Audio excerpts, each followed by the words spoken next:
tell you something most people never say out loud. In America, capitalism isn't just an economic system, it's a moral identity, a test of character, a measure of whether you're a good American. And once something becomes moralized, it stops being debated like policy and starts being defended like religion.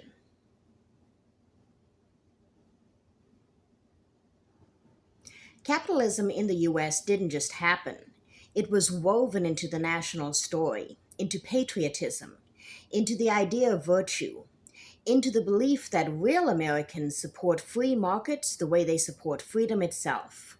So when you question capitalism, you're not just questioning an economic model, you're questioning the country's self image.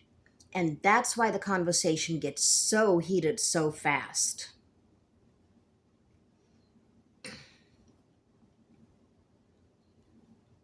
For generations, Americans have been taught that capitalism and democracy are inseparable, that markets equal freedom, that prosperity equals virtue, that success equals moral worth.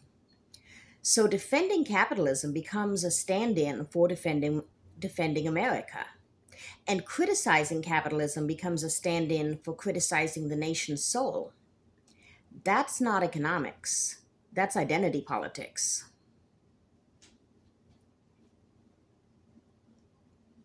The public story goes like this. Capitalism protects liberty. Capitalism rewards responsibility.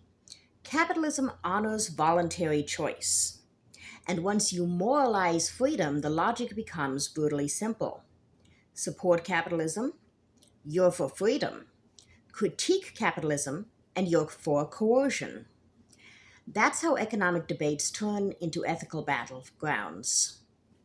Not what policies work, but are you on the side of good or evil? And corporations know exactly how to play this game. CSR, ESG, stakeholder capitalism. Companies now frame themselves as moral actors, guardians of democracy, justice, and social responsibility. So now markets become moral arenas. Buying becomes a moral act. Investing becomes a moral act. Supporting capitalism becomes supporting corporate-led social change. Capitalism becomes moral not just because people believe it is, but because corporations insist it must be. Then polarization pours gasoline on the whole fire.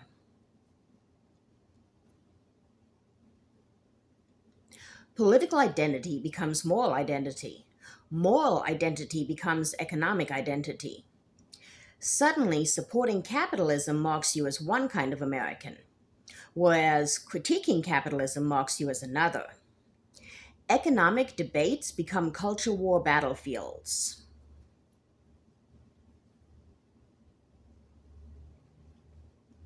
Now, this fight isn't about GDP or growth curves. It's about fairness, inequality, and democratic legitimacy. Defenders say capitalism is moral because it creates freedom and prosperity. Critics say capitalism is immoral because it produces inequality and erodes democratic equality. Both sides are arguing morality, not economics.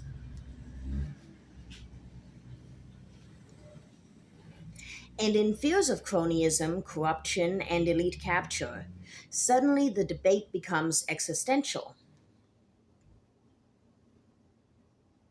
Is the system redeemable, or is it rigged beyond repair?